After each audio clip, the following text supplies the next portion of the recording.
Il renversa accidentellement une figurine humaine posée sur la table, et de manière inattendue, un bruit fort retentit immédiatement de l'autre côté de la porte. Curieux, il sortit pour voir, seulement pour découvrir avec stupéfaction que son meilleur ami était décédé sans avertissement au moment exact où la poupée était tombée. Il assista avec tristesse aux funérailles de son ami Henri. Mais juste après être parti, il fut moqué par des enfants mal élevés qui lui demandèrent où se trouvait Blanche-Neige. Parce qu'il ne mesure que 1,35 m, Finbar attire de nombreux regards étranges partout où il va. Même lorsqu'il fait ses courses, il entend divers commentaires. Bien qu'il soit habitué depuis longtemps à de telles moqueries, cela le blesse encore un peu intérieurement. En dehors des moqueries évidentes, sa petite taille lui cause véritablement de nombreuses difficultés. La caissière dit « désolé », mais le regard moqueur sur son visage était incontrôlable. Malgré toutes sortes de méchancetés endurées, Finbar se met rarement en colère contre les gens, car il sait que seule la paix intérieure et la force peuvent l'aider à ignorer le monde extérieur. Cependant, le décès d'Henry laissa encore une blessure profonde dans le cœur de Finbar. Peu de temps après, un avocat trouva Finbar et lui annonça qu'Henry possédait un demi-acre de terrain dans le New Jersey. Sur ce terrain se trouvait une ancienne gare ferroviaire depuis longtemps hors service et convertie en habitation qu'Henri lui avait laissée en héritage. Peut-être parce qu'il en avait assez des regards froids et des moqueries des gens, Finbar décida d'emménager dans la vieille gare. L'endroit était peu peuplé, entouré d'arbres verts avec une longue voie ferrée traversant les bois. Bien que la maison soit délabrée sans électricité ni eau, il sentit que c'était une excellente demeure car elle était loin des troubles mondains et apportait la paix à son cœur. Un petit canapé était suffisamment spacieux pour accueillir tout son corps. Il n'avait pas dormi si profondément depuis longtemps. Le lendemain matin, il fut réveillé par le son de quelqu'un parlant au téléphone. En sortant, il découvrit un camion de restauration garé près de sa porte. Entendant quelqu'un approcher, Joe sortit immédiatement sa tête du camion. En voyant Finbar, une lueur de surprise, comme celle de n'importe quelle personne ordinaire, apparut dans les yeux de Joe, mais seulement un bref instant avant qu'il ne commence chaleureusement à présenter son café signature. Finbar en commanda une tasse, mais Joe était curieux de savoir pourquoi il avait soudainement déménagé dans cet endroit perdu. Ne voulant pas expliquer à un étranger, Finbar pressa Joe de préparer son café rapidement. Peut-être parce qu'il n'avait pas vu de nouveau visage depuis longtemps, Joe était très enthousiaste. Après lui avoir remis le café, il se présenta et ainsi les deux firent connaissance. Pendant que Finbar faisait ses courses, il rencontra une voiture qui zigzaguait dont le conducteur était au téléphone et ne vit pas sa petite silhouette. Voyant la voiture sur le point de le percuter, il n'eut d'autre choix que de sauter rapidement dans les buissons. Au même moment, Olivia sortit également pour vérifier. Elle courut précipitamment et tenta d'aider Finbar à se relever du sol, seulement pour glisser et tomber elle-même. Bien qu'Olivia l'ait mis dans un état débraillé, Finbar n'était pas en colère. Pour compenser son erreur, Olivia lui offrit de le conduire, mais peu impressionné par ses compétences de conduite, il refusa fermement. Dès que Finbar entra dans le supermarché, le propriétaire le regarda avec curiosité. Pendant qu'il faisait ses courses, le propriétaire sortit même un appareil photo et photographia cette petite personne inhabituelle. Finbar, déjà habitué, ne discuta pas avec le propriétaire. Après avoir choisi quelques articles de première nécessité, il alla à la caisse. De manière inattendue, alors qu'il transportait des sacs de provisions chez lui, il rencontra Olivia à nouveau. Cette fois, Olivia renversa accidentellement son café, la chaleur brûlante la faisant crier. Voyant la voiture zigzaguer vers lui à nouveau, Finbar sauta une fois de plus dans les buissons pour éviter le danger. Olivia ne pouvait pas comprendre pourquoi cela continuait à arriver. Elle courut précipitamment, s'excusant abondamment. Peu importe comment Olivia expliquait, Finbar sentait qu'elle le faisait exprès. Olivia lui offrit à nouveau de le conduire, ce qu'il refusa une fois de plus. Quand il rentra finalement chez lui à pied, il vit le camion de Joe garé dehors. Joe vint immédiatement le saluer. Bien que Joe ne vive pas là, ils étaient non quelque chose comme des voisins. Finbar refusa fermement l'invitation de Joe.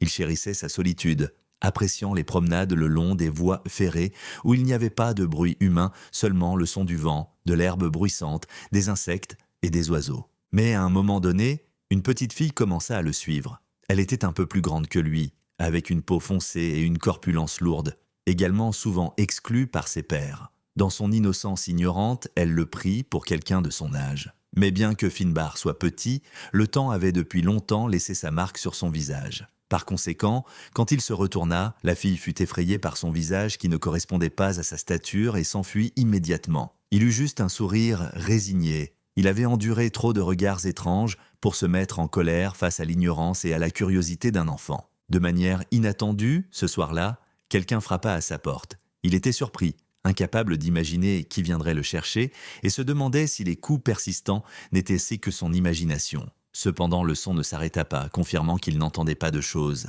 Il alla ouvrir la porte pour trouver Olivia debout là. Olivia brisa le silence entre eux avec une remarque humoristique et autodérisoire. Elle lui apporta également un cadeau de pendaison de crémaillère, une bouteille de vin rouge. Ils partagèrent un verre, puis un téléphone sonna. Olivia pensa initialement que c'était le téléphone de Finbar, mais c'était le sien. Elle vit que c'était son ex-mari qui appelait, mais elle ne répondit pas. Finbar ne posa aucune question, montrant clairement qu'il ne voulait pas avoir beaucoup de conversations avec qui que ce soit. Olivia, cependant, essaya de trouver des sujets, regardant autour de l'agencement de la pièce et ouvrant impulsivement un tiroir. De manière inattendue, le tiroir était si vieux et usé qu'il était sur le point de tomber en morceaux. Et avec l'attraction d'Olivia, toute l'armoire s'écrasa sur le sol. Olivia fut renversée et Finbar se précipita pour aider. Mais sa petite silhouette, similaire à celle d'un enfant de 8 ou 9 ans, signifiait qu'il ne pouvait pas être d'une grande aide. Olivia se releva du sol et alla s'asseoir sur le canapé. Ce n'est qu'alors que Finbar se pencha pour ramasser les livres éparpillés sur le sol. Il demanda qui lui avait laissé cet endroit et elle répondit que c'était son ami Henri. Qu'en demandant quand il était mort, Finbar répondit « il y a 3 semaines ». Olivia s'excusa, elle révéla que son fils Sam était décédé il y a 2 ans. Finbar réalisa alors que tout le monde porte son propre malheur. Seulement le sien était trop visible. Les gens pouvaient le voir d'un coup d'œil, tandis que le malheur d'Olivia était enfoui profondément dans son cœur, comme une écharde têtue qui la tourmentait constamment. Finbar n'offrit aucune parole de réconfort car il savait que face à une telle tragédie, tout mot serait futile. Peut-être parce qu'il avait aussi perdu son ami, il comprenait mieux les sentiments d'Olivia. La pièce était si silencieuse qu'on pouvait entendre une épingle tomber. Pourtant, un sentiment de compréhension mutuelle circulait entre eux deux. Olivia passa la nuit chez lui, mais la simple pièce n'avait qu'un canapé, forçant Finbar à dormir dans la baignoire. Quand Olivia se réveilla le lendemain, elle réalisa qu'elle avait passé la nuit dans la maison d'un homme étrange. Elle saisit immédiatement son sac et sortit, seulement pour être vue par Joe. Olivia venait souvent au camion de Joe pour acheter du café et Joe la poursuivait depuis toujours. Mais Olivia n'avait jamais répondu à ses avances. Voyant que Finbar avait conquis Olivia quelques jours seulement après avoir emménagé, Joe frappa rapidement à sa porte et lui apporta une tasse de café gratuite. Joe était clairement confus. Juste à ce moment, un téléphone sonna à nouveau de l'intérieur de la pièce. Finbar savait qu'Olivia devait avoir laissé son téléphone derrière. Il n'avait pas l'intention de répondre pour elle, mais Joe prit le téléphone et le lui tendit. Au milieu de la sonnerie insistante, Joe ne put s'empêcher de demander avec curiosité ce qui s'était exactement passé la nuit dernière, mais Finbar ne voulait pas lui dire. Juste à ce moment, un client arriva au camion.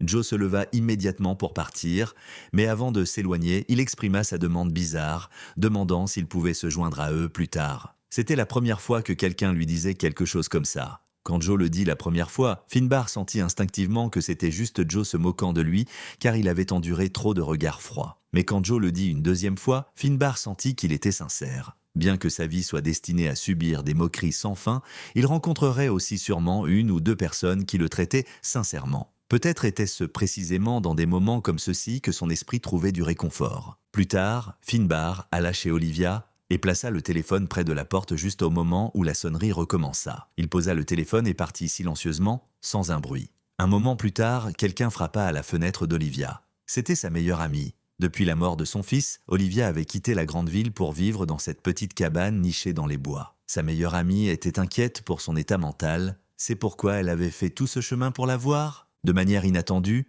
Olivia refusa de parler aux gens familiers car les voir lui faisait penser à son fils décédé. Alors, après avoir brièvement écarté sa meilleure amie, elle se dépêcha de rentrer à l'intérieur. Après avoir rendu le téléphone, Finbar visita la bibliothèque. De manière inattendue, alors qu'il sortait avec des livres, il effraya la bibliothécaire, Emily. Même si Emily ne voulait pas de mal, être effrayée blessa quand même l'estime de soi de Finbar. Heureusement, il y était habitué. Il ne montra aucun signe de cela sur son visage. Cependant, le processus d'emprunt était un peu compliqué, nécessitant qu'il obtienne une carte de bibliothèque. Juste à ce moment, une voix parla derrière Finbar. Olivia offrit d'emprunter les livres pour lui, mais il refusa à nouveau sa gentillesse, ne voulant aucun contact supplémentaire avec qui que ce soit. En conséquence, quand Finbar rentra chez lui ce jour-là, il vit le livre qu'il avait voulu emprunter posé juste sur son pas de porte. Qu'il avait laissé était évident. Joe profita également de l'occasion pour lui dire qu'il avait laissé. Bien que Joe se sente un peu jaloux, il voulait encore plus être ami avec Finbar, l'invitant à partager une bière, seulement pour être refusé une fois de plus.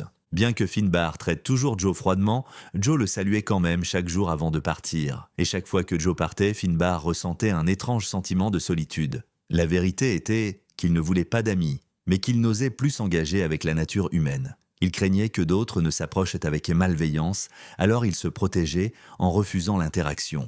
Même avec une petite fille inoffensive, il se sentait inconsciemment sur ses gardes. Un jour, Cléo le retrouva et commença à lui parler. Cléo était encore jeune et naïve, mais elle comprenait maintenant que Finbar ne pouvait pas être son père. Bien que Finbar veuille désespérément s'isoler, Joe entrait à plusieurs reprises dans son monde. Leurs conversations n'étaient pas nombreuses, pourtant, Joe comprenait le monde intérieur de Finbar. Alors, chaque fois que des clients montraient du mépris envers Finbar, Joe se mettait en colère leur disant de se taire. Par rapport à ces étrangers hostiles, Joe était clairement une personne très gentille.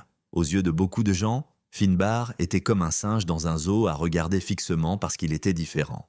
Mais Joe comprenait la douleur dans le cœur de Finbar, imaginant même combien de malveillance il avait dû endurer au fil des ans. Il avait développé la capacité d'ignorer complètement la malveillance.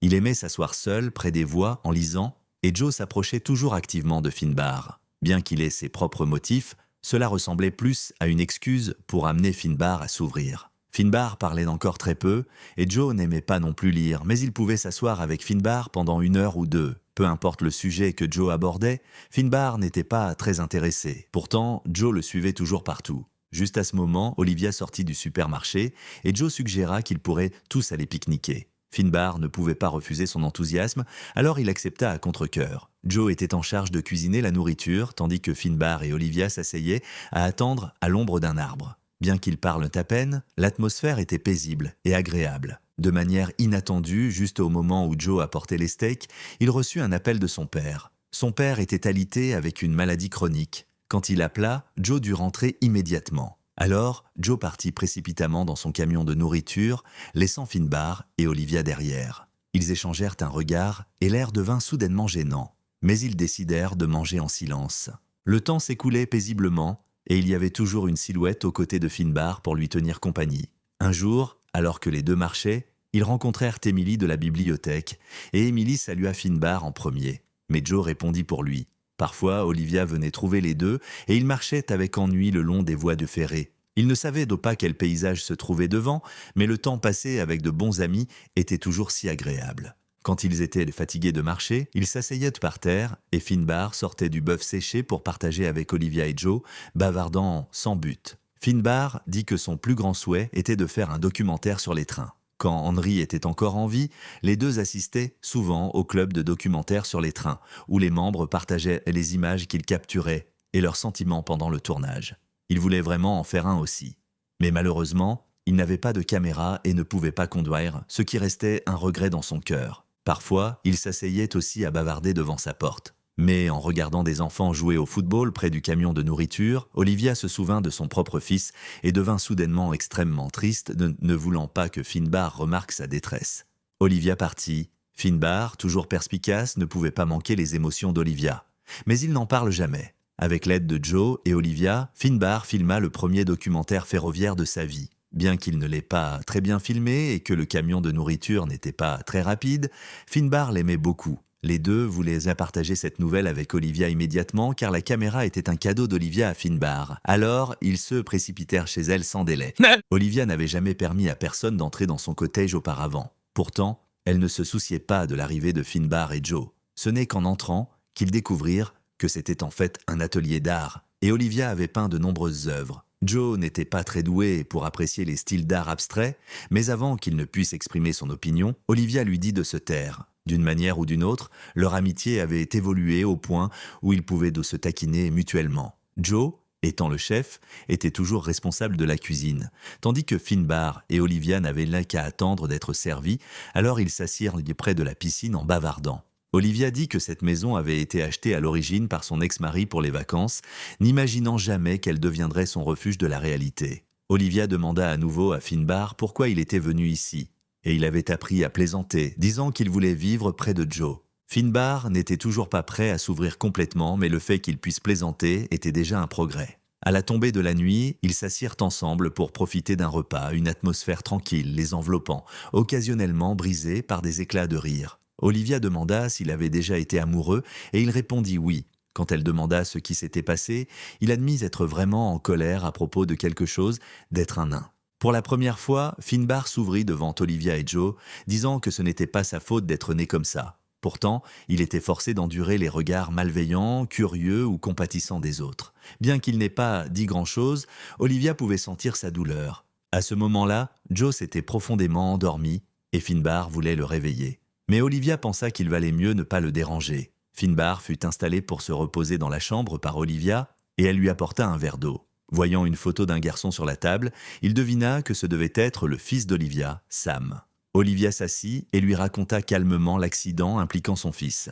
Il était tombé des barres de singe. Elle avait tourné la tête une seconde, il avait l'air d'être un enfant heureux. Il l'était. Même si Olivia pouvait maintenant raconter tout calmement, on pouvait encore imaginer son chagrin à l'époque. Après s'être souhaité bonne nuit, Olivia se pencha et embrassa Finbar. Ce baiser ressemblait plus à un geste réconfortant entre amis, dénué de sensualité. Le lendemain matin, l'ex-mari d'Olivia, David, apparut à la porte. Il frappa de manière péremptoire quelques fois avant de pousser la porte et d'entrer. Finbar fut réveillé en sursaut par les coups et se précipita en bas, croisant le regard de David qui venait d'entrer. Tous deux restèrent figés de stupéfaction. Joe, mangeant son petit déjeuner, sortit de la cuisine. David, réalisant que cela pourrait juste être un rassemblement d'amis, se détendit visiblement. Entendant le remue-ménage, Olivia descendit aussi. Voyant David, elle parut d'abord surprise, puis son visage se remplit de rejet. Clairement, elle n'avait aucun désir de le voir. David dit qu'Olivia ne répondait pas à ses appels, alors il avait dû venir la trouver lui-même.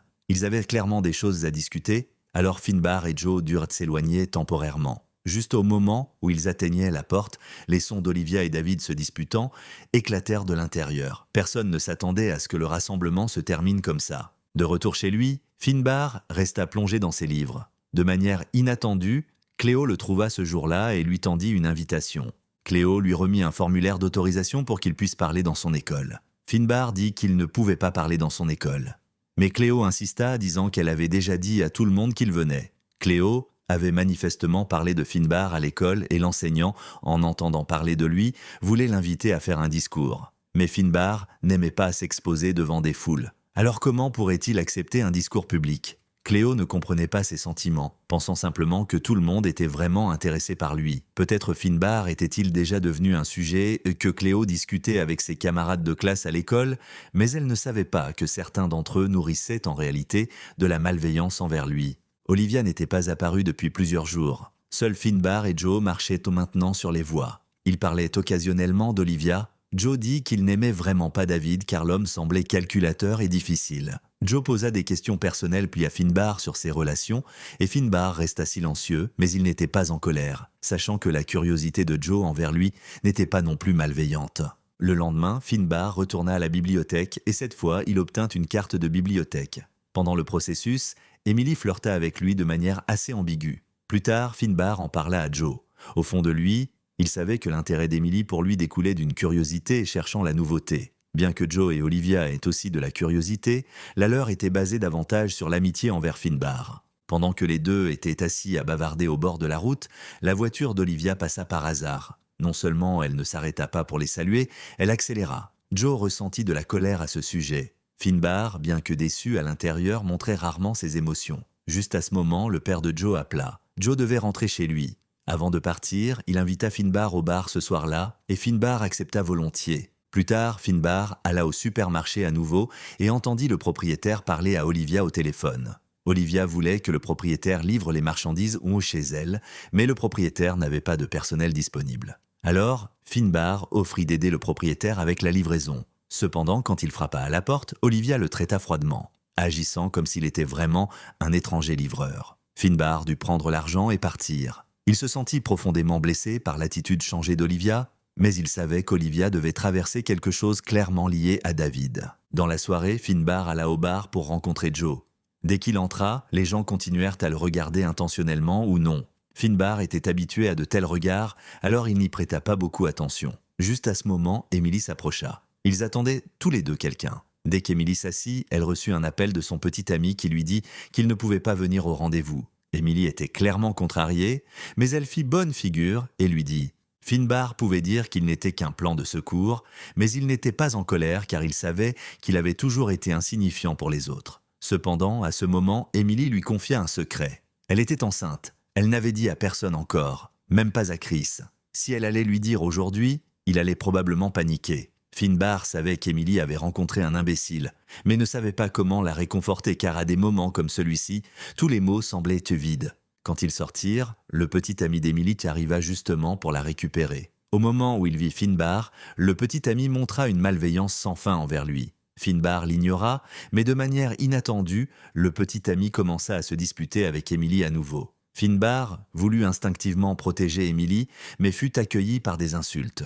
En tant qu'homme adulte, la capacité de combat de Finbar était inférieure à celle d'un élève de primaire. Il savait qu'il ne pouvait pas protéger Émilie et dut partir impuissant. En plus du désespoir, sa dignité avait été piétinée. Les regards froids et les moqueries qu'il avait endurées au fil des ans semblaient amplifiés à leur limite à ce moment. Et les émotions qu'il avait supprimées pendant des décennies éclatèrent finalement de manière incontrôlable. Finbar frappa la porte avec colère. Les lumières du train scintillèrent sur son visage. Cette scène était comme la longue vie de Finbar. L'obscurité était la norme, bien que la lumière scintille constamment. Ces moments lumineux étaient éphémères. À la fin, l'obscurité elle. Le lendemain matin, Finbar commença à démonter la maison dans laquelle il vivait. Il ne pouvait exprimer ses émotions que de cette façon. À ce moment, Joe entra. Il s'excusa d'avoir manqué le rendez-vous la nuit dernière. Son père avait soudainement eu une autre crise avant qu'il ne sorte, alors il avait dû rester à la maison pour s'occuper de son père. Il avait voulu appeler et dire à Finbar, mais Finbar n'avait pas de téléphone. Joe se plaignit que Finbar devrait en avoir un, mais maintenant Finbar ne voulait pas lui parler. Joe dut partir. Finbar reprit sa vie solitaire, mais au fond de lui, il comprenait très bien qu'il avait en réalité besoin d'amis. Mais à cause de sa constitution unique, se faire des amis était plus difficile pour lui que pour quiconque. Ce soir-là, on frappa à nouveau à la porte de Finbar. C'était Émilie. Elle était venue s'excuser pour l'incident de ce jour-là. Bien que Finbar soit très en colère, il savait aussi que rien de tout cela n'était la faute d'Émilie. Peut-être la source de l'erreur était-elle son propre destin misérable. Dès le jour de sa naissance, il était destiné à endurer d'innombrables malveillances. Bien qu'Émilie soit venue s'excuser, elle nourrissait encore de la curiosité à l'intérieur. Et Finbar utilisa ses propres actions pour montrer à Émilie qu'il n'était pas différent des hommes ordinaires. Lui aussi avait des désirs, lui aussi aspirait à l'amour. Après avoir appris la vérité, la curiosité et l'affection d'Émilie pour Finbar s'évanouirent instantanément. Le lendemain, elle s'échappa précipitamment de son monde. Bien que Finbar ressente du chagrin, il y était habitué depuis longtemps. Après le départ d'Émilie, Finbar vit Cléo à nouveau. Et Cléo s'enquit avec curiosité de lui et Émilie. Finbar corrigea en disant qu'elle voulait dire Olivia. Il admit qu'il l'aimait bien, Cléo aussi. Qu'en demandant quand elle reviendrait, Finbar dit qu'il ne savait pas. Finbar décida d'aller trouver Olivia, mais la porte de la maison d'Olivia resta fermement close. Alors, Finbar s'assit sur les voies en face, croyant que la porte s'ouvrirait éventuellement. Il attendit de midi jusqu'au crépuscule. Pourtant, la porte ne s'ouvrit jamais, et Finbar dut rentrer déçu. Mais le lendemain, il retourna chez Olivia à nouveau. Cette fois, il entendit finalement la voix d'Olivia. Elle se disputait férocement avec David au téléphone. Finbar n'avait jamais vu Olivia dans un état aussi hystérique. Il ne put s'empêcher de s'avancer pour montrer sa préoccupation, mais Olivia le renvoya durement. Quand quelqu'un est dans une humeur extrêmement agitée, il ne veut pas être vu par les autres. Finbar ne put que partir le cœur lourd. Il retourna au bar à nouveau, et pendant qu'il buvait, les gens continuèrent à lui jeter des regards intentionnellement ou non. Les émotions réprimées dans le cœur de Finbar ne pouvaient ne plus être contenues. Il se tint debout sur la table, criant de les regarder, de bien regarder. Finbar sortit du bar avec colère, titubant ivre le long des voies ferrées jusqu'à ce qu'il tombe accidentellement. Juste à ce moment, un train arriva en fonçant vers lui. Voyant ces lumières clignotantes, il eut un sourire serein. Peut-être avait-il imaginé cette scène d'innombrables fois. Sa vie avait été trop douloureuse, et mourir comme ça ne serait pas une mauvaise chose. Mais le lendemain, se réveillant avec la gueule de bois, il se retrouva encore en vie. Il pensa que cela aurait pu être un rêve, mais la montre de poche brisée à côté de lui dit que tout était réel.